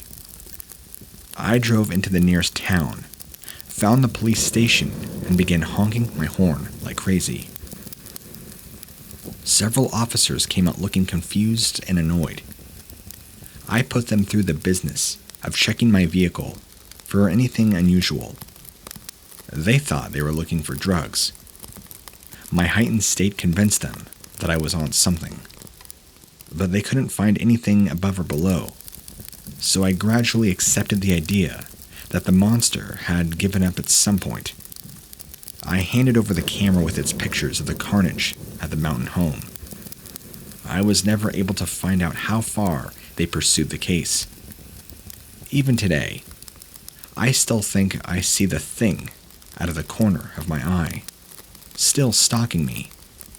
If it really is still with me, I wonder what it's waiting for. Maybe it's being cruel, and it wants to scare me to death. Maybe I'm mentally scarred, and I'm cursed with hallucinations and jumping at shadows. Either way, what I saw was real. What it did to that family was more than real.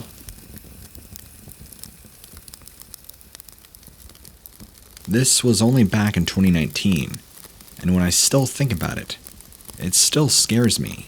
So even writing this is kind of tough. I just would rather forget about it. But I suppose it's best to at least send it to somebody that can use it to help other people who have dealt with similar things. Back in 2019, as I said, I was out camping with my family and several very close friends. Near our campsite, well, not even a campsite, we were kind of out in the woods, so not anywhere at a campground. Back where we were, we had a nice little spot, a clearing, I guess you would call it. Well, come evening time, we saw several deer come through the area. No bucks, just a bunch of doe, blacktail to be exact. Right around sundown, we saw a couple more doe come in. We weren't really paying any attention to them, since we're used to seeing deer all the time where we live, but they are beautiful to look at. After they left the clearing into the woods, we heard a huge giant roar that sounded like a lion, but 20 times bigger and more ferocious. And then, crashing in the woods, away from our campsite, as if something was running after those doe. All of my friends and my family, we all heard it, and we were all pale and wide-eyed for the rest of the night, thinking, what on earth did we just hear? A few of my friends suggested it was probably just a mountain lion, and the distortion of being outside made it sound much bigger than it actually was. Except I'm no fool. There's no way a mountain lion could sound like that. And there's no way a mountain lion would go crashing through the trees. They're a silent killer, or at least they try to be. This sounded like a bulldozer pillaging through the woods. I mean, you could visibly hear trees and branches snapping and breaking. Whatever was going after those doe had to have been massive and very fast, because it led away from that clearing very quickly. I'm pretty glad we never actually had to see what it looked like.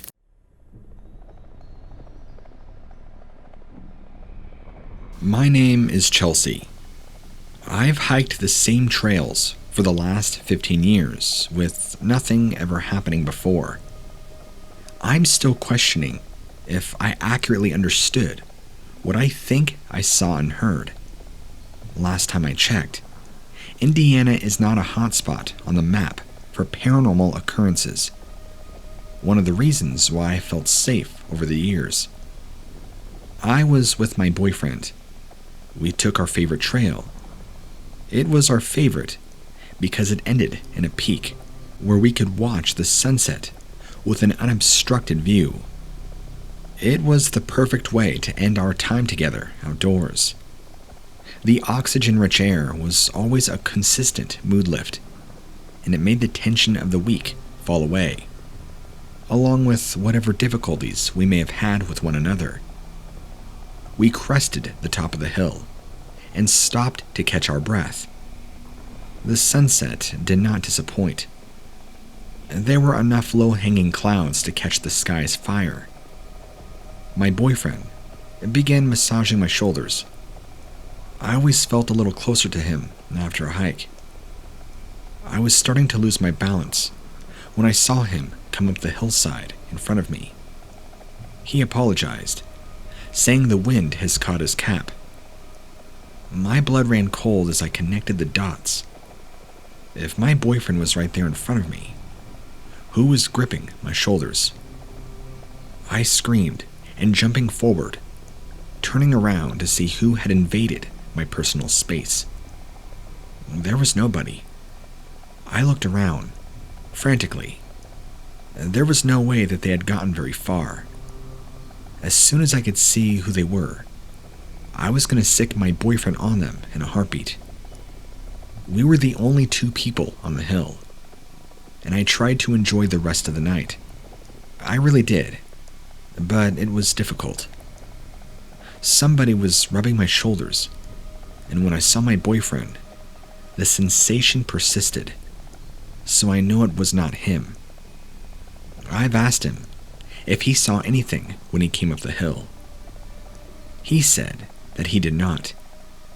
It even entered my mind that he was pulling a fast one over me with one of his friends. But he's not prone to devious behavior, and I can't think of anybody that would be bored enough for such a stunt. Besides, my boyfriend doesn't like anybody touching me but him. We still go out there, but it isn't the same, and my boyfriend hangs closer to me, even though he has never fully committed to believing my story. He respects my feelings more than he respects my account. Has anybody else had something like this happen to them?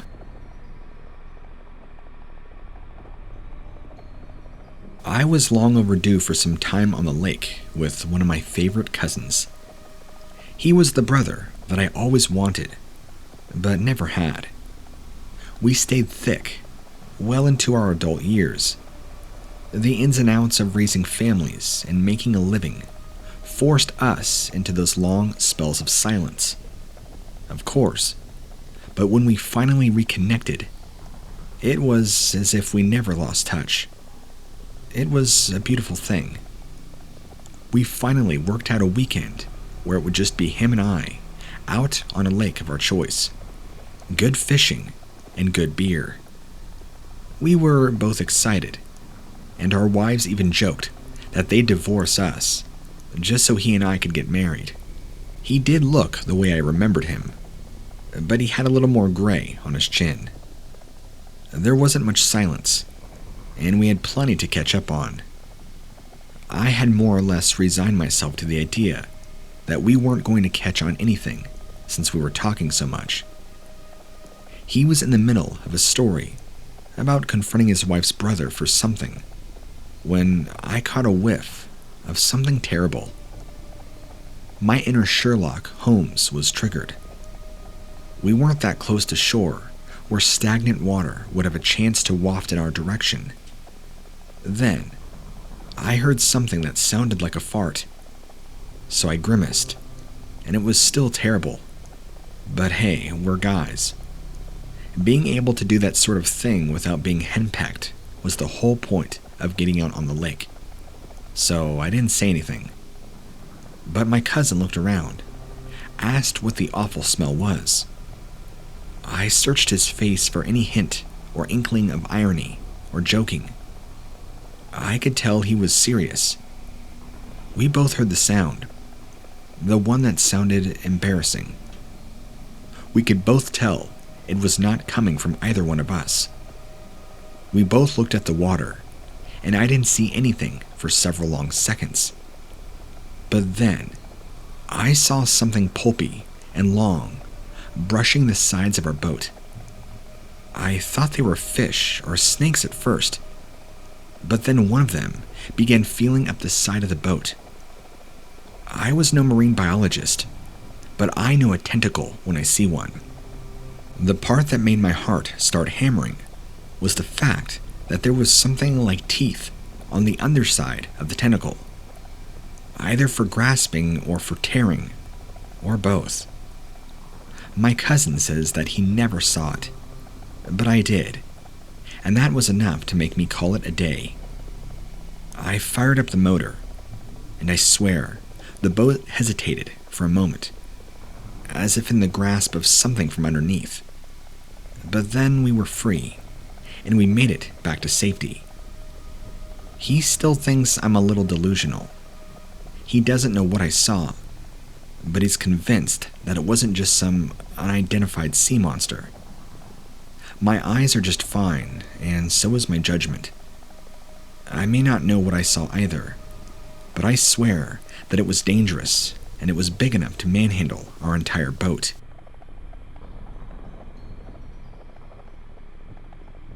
I had a horrible experience. One, when camping, that still freaks me out to this day. Nobody else saw it.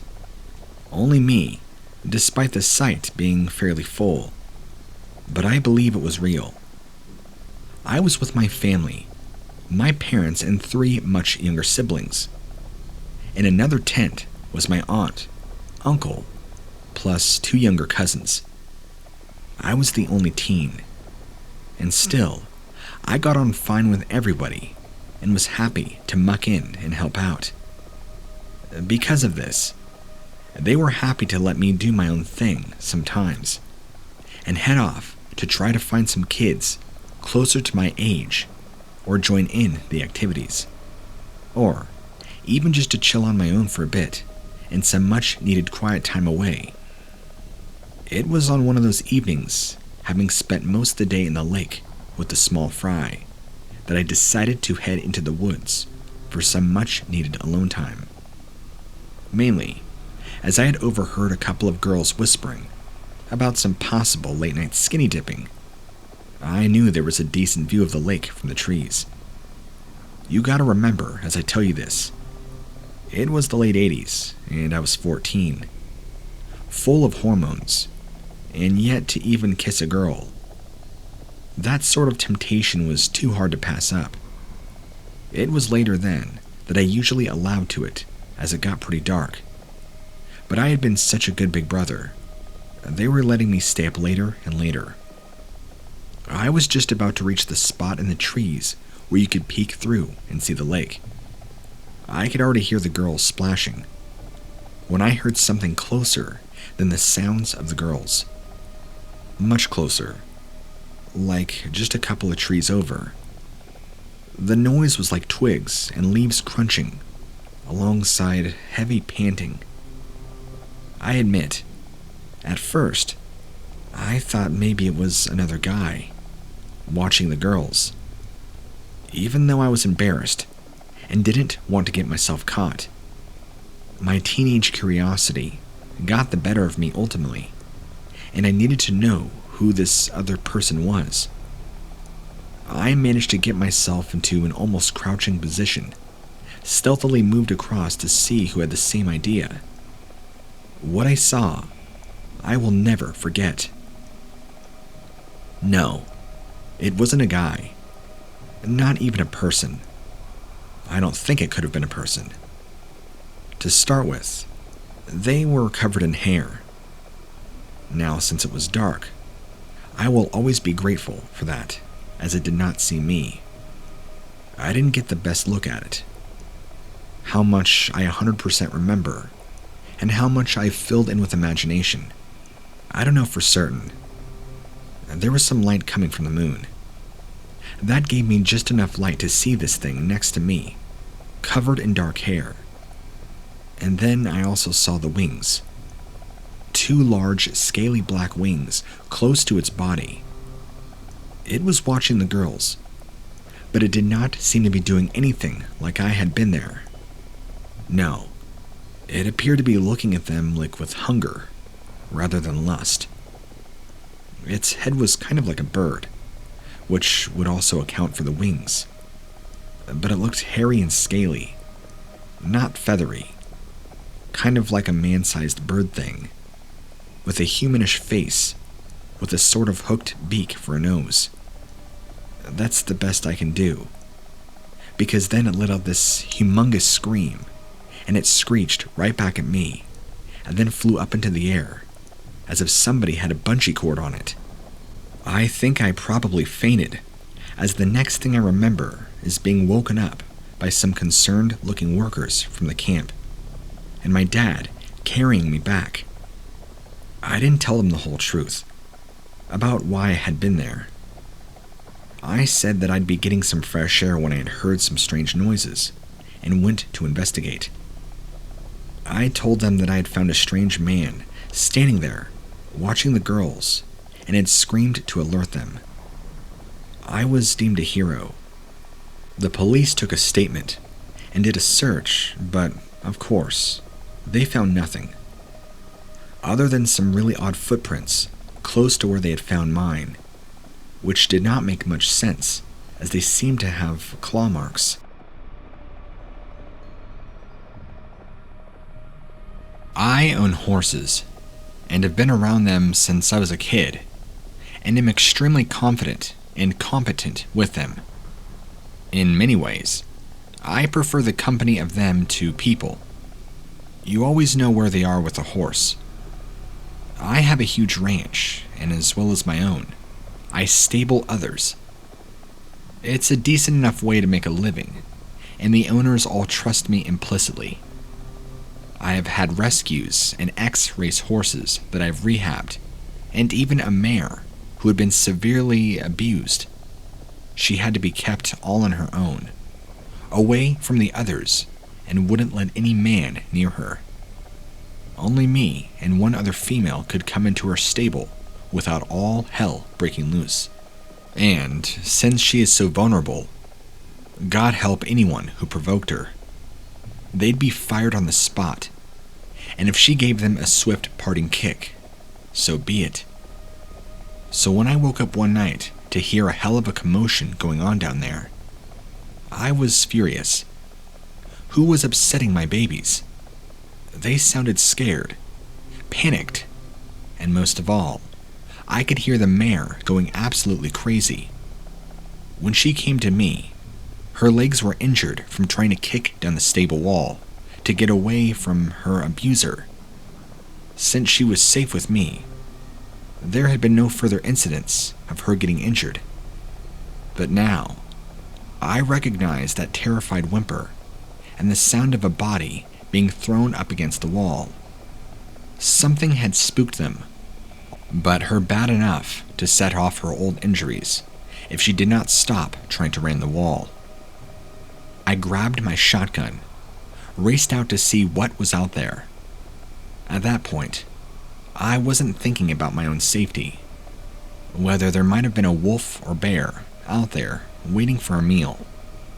Besides, I was armed, but all I was really concerned about were the horses, and specifically my mare. I sped to the stables and immediately saw what was causing the chaos. Something was standing right outside the mare's stall. Something I had never seen before. It was quite small, possibly around 5 feet, and squat, like it was as round as it was tall.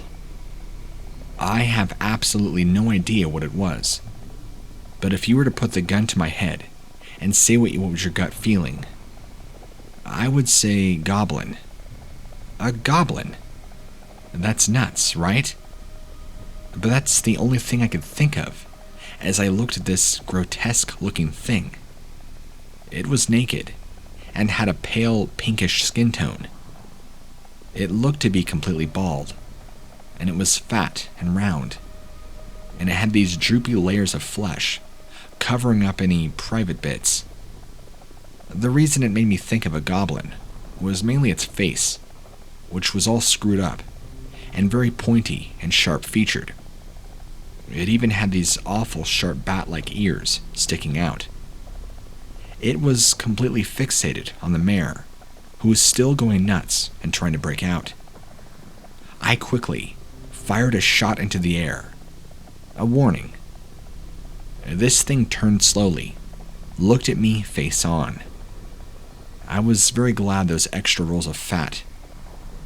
It held up one clawed hand, and I could see long pointy fingers.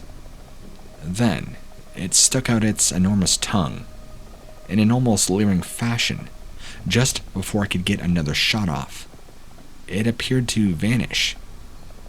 The very second it seemed to disappear into thin air, the atmosphere changed again, and all the horses, even the mare, seemed to calm back down. I stayed with them for another hour, checking all around the stalls and the perimeter of the ranch, but nothing. I never saw that vile creature ever again after that, and I still haven't since this happened.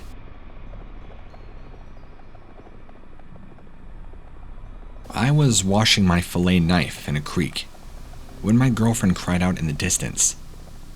She had said something about investigating a beehive she thought she had seen from a distance and was going for a little honey hunting adventure. I came running. It's a good thing I did, because if I'd been any further away, I might not have heard her screaming turn muffled. Something stood over my girlfriend. Something humanoid. It had dry-looking gray skin that revealed the movement of every single muscle fiber and tendon. If that wasn't bad enough, in place of a face, it had a mass of feelers like a sea thing, and they were completely engulfing my girlfriend's face and lifting her up off the ground. It looked like it was trying to swallow her head first. I panicked. Her oxygen was going to run out. So time was not on my side. I had almost forgotten my fillet knife, and I thanked God that I had it on me.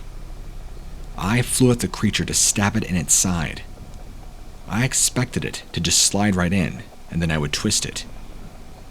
It was like stabbing a sack of concrete. The knife went in, but it met with a lot of resistance. This thing didn't cry out, twitch, or anything. A whole new wave of urgency swept through me. I began stabbing wherever I could. At the shoulder blades, the spinal column, at the base of the neck. This thing just kept sucking on my girlfriend's face, who whimpered pitifully as she began to lose consciousness. I tried the feelers in desperation. Finally, there was a reaction. The monster flinched, swung at me, causing a few more tendrils to come loose. This tested my bravery, since its sensitive point was in its face, where I'd have to confront it. The knife found more dull matter in its stomach, so I made another lunge at the feelers. It didn't like it. I got raked with those claws, which were more like long old lady fingernails. Something about that was more frightening than it should have been. Didn't change the fact that I loved my girlfriend. Another swipe at the feelers showed that it had a ring of eyes under the first ring of feelers, and that's where I jabbed. That's what got the thing to let go of my girlfriend's face. I got a second wind and stabbed at it as many of those tiny eyes as I could. Its scream was wet and ugly, like it wasn't made for breathing the air. It fell backwards, and I stumbled, landed on top of it. I got ready for more strikes, but the claws slashed across my face in 3 lightning-quick strokes. The world turned upside down, and it was gone. I must have blacked out. I woke up in a hospital. EMTs told me that my girlfriend phoned 911 and gotten me to care, which told me all I really cared about, which was that she's okay. I was more than a little upset that she told them nothing more than I had been attacked by a mountain lion. There was going to be so many inconsistencies in that account. She thought that what really happened would be beyond believing, and she did not want to get mistaken for being a mad woman and put away. I still owed her for getting me to emergency services, so I couldn't be too mad. Man, things are really crazy when you look back on these kind of situations. This was back in 1995, and I haven't looked back since.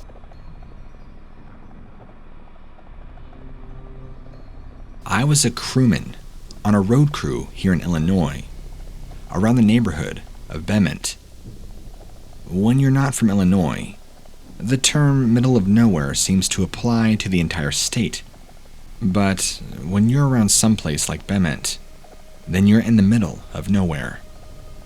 The location wasn't just rural. The location was just plain empty.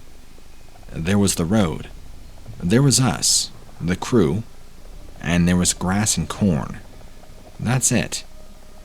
We were working on, you guessed it, a road. And we were coming up on an older bridge that would need to be included in the project.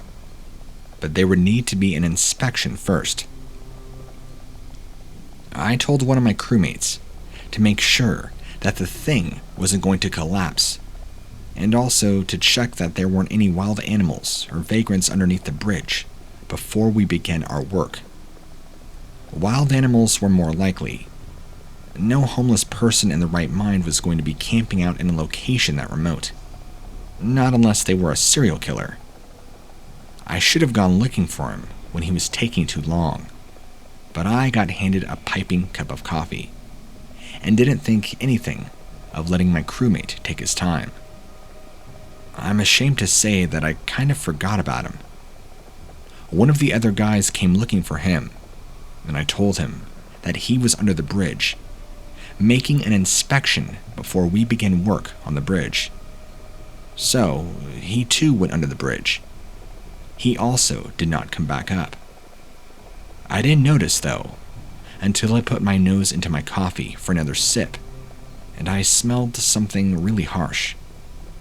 I stood at attention, looking into my cup. That's when I noticed the smell wasn't coming from my coffee.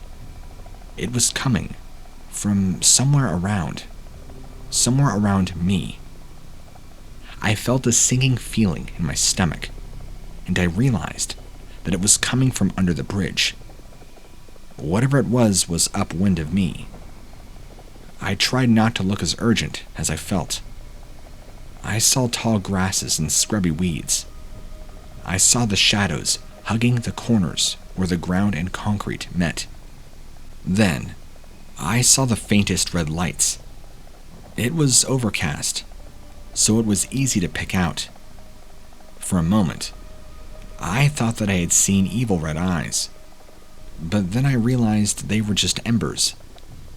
I smelt something burning, a combination of burning cloth and perhaps human hair, the horrible odor that I had thought was coming from my coffee. In short, because it messes me up to tell this part, I found the two bodies of my workmates. They looked like they had been incinerated, and they were two masses of cinders waiting for a breeze to blow them away. I don't remember much after that. My crew told me that I screamed out loud, and everybody came running and saw me with the two bodies. The account was so far-fetched that law enforcement went over the case with a fine-toothed comb, being slow to believe that the two burnt corpses were who I said they were. But there weren't any alternative explanations. Somehow, my men had been flash-cooked on the spot. I was a prime suspect, sure, but nobody could explain how I could do such a thing. People don't realize how non-combustible the human body is, and those two were burnt all the way to the core. Another reason identification was delayed. They didn't fire me like I thought they would, but it did not take long for me to resign. Every day that I showed up, I felt like I could have done something more to keep my men from getting incinerated. I'm disgusted by coffee, even though I'm still addicted to it. This life has turned very ugly. I can't bear to live and can't do anything to die. I'm hoping somebody out there will reach out and tell me they've heard of anything remotely like this happening.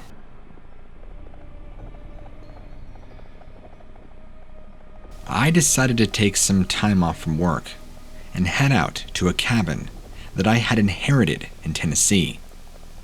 I don't care what the stereotype of a city businessman is. If I don't get back to nature at some point, well, I snap. I could tell that point was coming up, so I dropped everything, delegated what I could, and said screw the rest. I was off to my cabin. It was warmer weather, so the shade of the pines was welcoming and comforting. At the time, I had found it reassuring that the nearest road was over a mile away. I would soon find this to be a huge setback.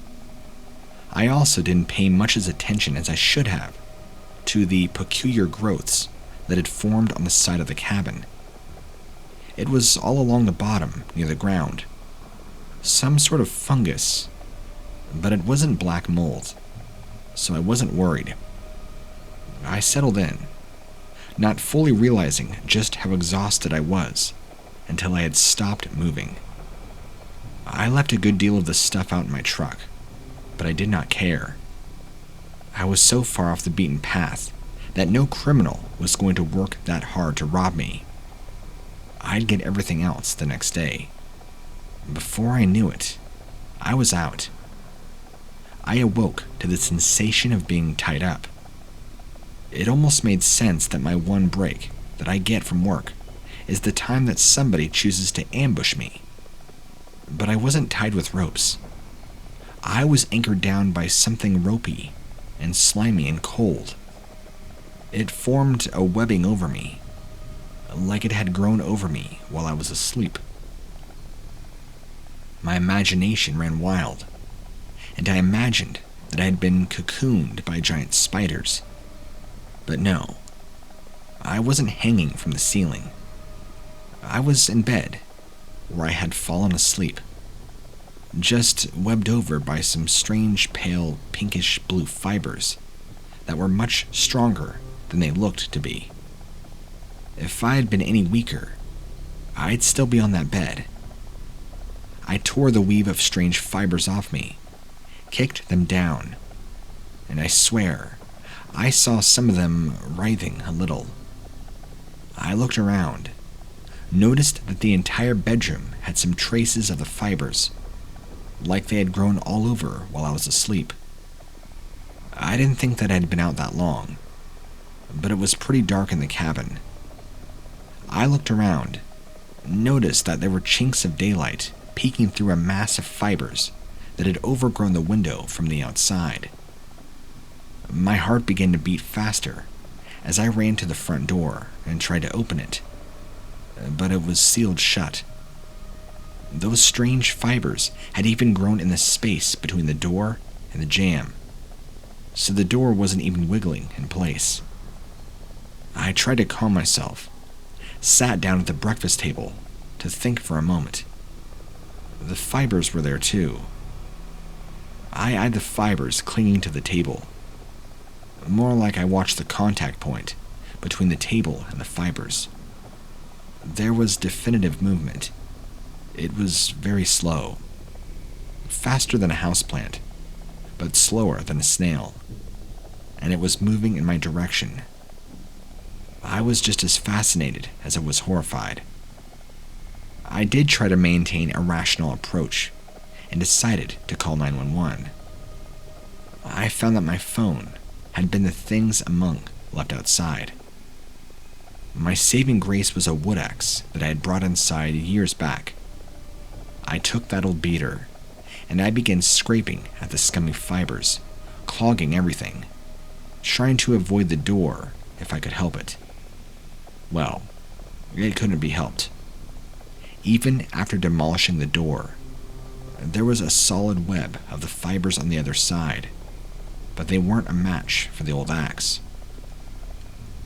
I eventually got to my phone, called 911, and told them about what had happened, that they should send some sort of wildlife patrol. Well, you'd never believe me, but not only did I get an ambulance, I got a full black sedan of men in dark suits. The EMT crew was a little more forceful than I had expected them to be. They had all but stated that I was going to be with them, whether I liked it or not. When I got to leave the hospital, my car and all my belongings were waiting for me outside, but I was informed that the cabin was entirely demolished and essentially removed from existence. The strangest thing I have ever had happen in my life.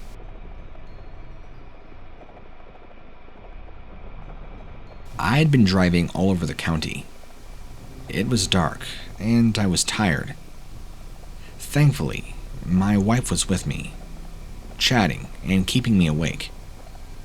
We'd been delivering care packages to members of our families who at the time were unable to get to the stores and needed to stay inside due to COVID. I was exhausted. The black coffee I had been inhaling for the last couple of hours was the only thing keeping my eyes from closing. Thank God my wife was chatting away and keeping watch of the road ahead, as it was her scream that allowed me to ram my foot on the brake as this creature ran out in front of us. Despite having my headlights on full beam, I wasn't able to get a great look at it, mainly because I didn't know what the hell it was. It shot across our path like a blur, then seemed to stand stock still in a daze at the sight of the car. In just those short seconds, between catching sight of it and slamming the brakes on, it looked the size of a bear in height, yet also really skinny, like it was starving. It seemed to have an overly large head as it stared at the car, and we saw two huge white eyes and what looked like a large circular mouth. Then, slam, I hit it. I hadn't wanted to, and I hope you believe that. I am the type of man who will catch a bug in the house and release it outside, even though I had no idea what this was. I had tried to brake in time. The force of the impact caused the creature to slam off the hood of the car, but luckily we were fine, except for being shocked. I made to open my door, to go check on it, but my wife gave me that, "Didn't you see that thing? We need to get out of here now, look." So I swerved around the lump in the road, and we headed home in silence. I could not stop thinking about the creature, though. Not only what was it, but had I killed it? I had to go back and check. The following morning, I drove back to the same spot where I'd hit it, driving up and down the road, as I wasn't sure of the exact spot. And then I saw the blood. Lots of blood. I felt awful. Since there was no obvious sign of the animal, I decided to get out and have a look. When I examined the blood, it was even more strange.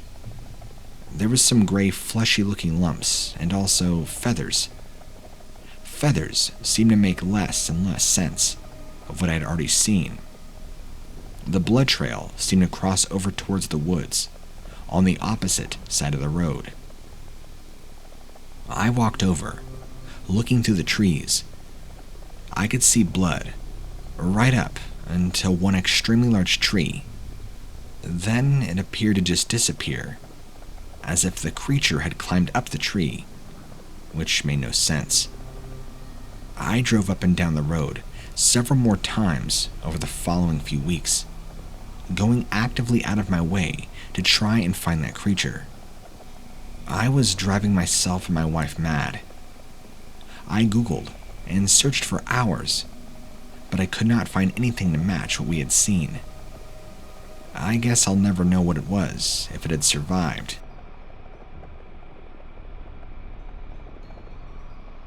I come from a hunting family. Hunting buddies.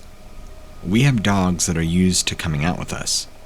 They are brave, loyal, and fierce. In all the times I've been out with people and the dogs, they have never let us down. They would die to protect us, and probably enjoy the fight, which is what makes this story so much more weird. We were out as usual one evening. The dogs were riled up and ready to go. We had picked up a very decent trail, and they were following the scent for us. There were 3 of us. 3 dudes, all longtime hunters. 5 dogs between us, all experienced. One male in particular, a real mean pit bull, literally bred to hunt and fight, had taken the lead, all fired up over what they could smell. All of a sudden, we heard a noise. Not unusual, of course. Would have been weirder not to hear anything. Only this was like nothing any of us have ever heard. 3 guys with years of experience between us, and we all looked at each other like, what was that? The dogs all stopped too, like something out of a cartoon, where the dog stops still and acts like a pointer. Even the big brave Pit, who had been snarling and gagging for something to rip apart, went quiet. We did the typical guy thing of trying to make light of it, laughing, making noises and laughing.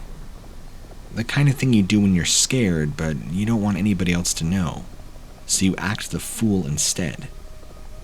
Then, all 5 dogs began howling too, but unlike us, real low long howls, as if they were answering some unknown force.